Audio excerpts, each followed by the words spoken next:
Okay there everybody, I thought I'd do a little video for us on different 3D technologies or 3D technology in the modern game. And obviously with 3D technology now replacing video, we're finding a lot more people are going to golf academies or studios or different places that have all these amazing machinery and amazing technology to give us instruction with or look at our ball flight. And yet, many of us don't really know what we're actually seeing or what we can sort of expect when we go into the lesson and what the technology can actually present us with or give us in terms of ideas or numbers, if you want to call it that, to become a better golfer. So one of the first 3D technology I wanted to discuss with you today was really in my pocket. I've got a little KVS sensor here, which is just a little, if I kind of move closer to the camera here, a little box that fits in a small pouch on your back. They normally have 3 of these in the KVS 3D system, or the TPI now, as they've sort of redone their KVS software and team up with TPI to present a software platform. But it's 3 sensors that really go on the upper back, the lower back, and then one on the hand. The KVS, or there's also a company called the iCloud, but the KVS is really 3 degrees of freedom system. And for those of you, without getting very technical, that don't know what that means, a 3 degrees of freedom system, if I actually bring this back out, really just measures how this little unit sort of pitches in space, how it rolls, and how it yaws, which is just terms for basically stating how this little box is spinning on its axis, on these different axes, while you're making your motion. So it unfortunately, and therefore the price tag that's much lower with these systems, do not have the ability to differentiate when, for instance, if I'm in this position anatomically and I'm on a KVS and I click calibrate, and now without the instructor or operator seeing I've moved to this position, on the screen the KVS will show me in exactly the same position, because it does not, as I said, have this ability to translate in space, and also do not have the ability to plot joint centers. So what I mean by that, if this little old box is on my hips here, unfortunately it has no idea as to where this hip joint is accurately, where this knee joint is accurately, and what it's doing. So it's really just measuring the upper spine, the lower spine, obviously how it spins and rotates, and hence, again, as I said, the difference in price. Now, when we go up to 6 degrees of freedom systems, or systems like the TPI AMM system, which you will find at Carlsbad and various other sites now, it really operates on anywhere from 4 to 16 sensors that get placed on strategic positions in the body, either the elbows, the knees, the hip joints, and also the MAT system by TaylorMade, which is the motion analysis technology by TaylorMade, which is a little different from the AMM system in the sense that the motion analysis technology by TaylorMade uses 9 cameras around the roof that actually track markers, which are little grey markers that get placed on the body, so there's no cables. It's very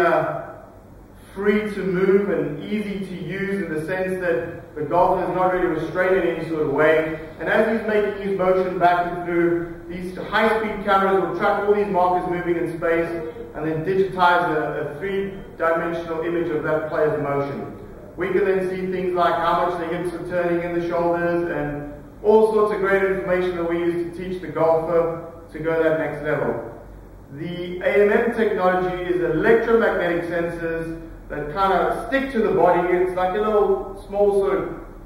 sugar cube, if that makes any sense, if you can visualize that. There is some cabling involved to those systems where there's cables hanging behind the back that go into a computer that will then do the same sort of thing. But both these sort of systems are 6 degrees of freedom systems that can very, very accurately plot any sort of change in joint center, any sort of movement in space. So the amount of information we presented with this coach and player is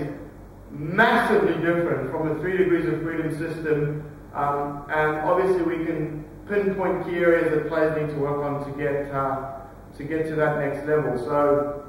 those systems, I think, really learning what 3 degrees and 6 degrees of freedom means is quite important for the golfer if he's going to get accurate information, and also knowing what the sort of system's capabilities are. And I've been working and been fortunate enough to be working with the MAT system and TaylorMade's technology now for 4 or 5 years.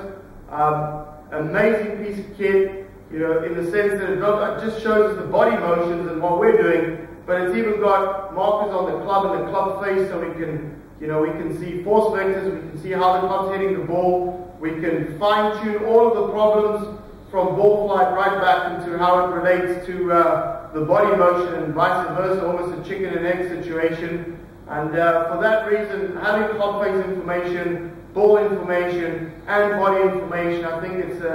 it's an unbelievable piece of machinery to help players. And I've certainly used this in a huge amount in my coaching in the last 4 or 5 years.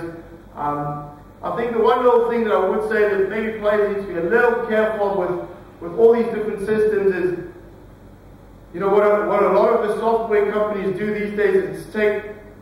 for instance, 50 tour players or 100 tour players, and they use their averages, kind of combine them and throw them all into a cake and use the averages as measurements that an amateur should be striving for. So I think here starts the problem with kind of coaching with 3D technology, when you're starting to use averages of 100 or 200, or depending on the size. If you're using averages in that sort of way, and you're then kind of meshing them together and saying this average is a good goal swing, I think that's where I might have a little reservations. And certainly the way we use and I use my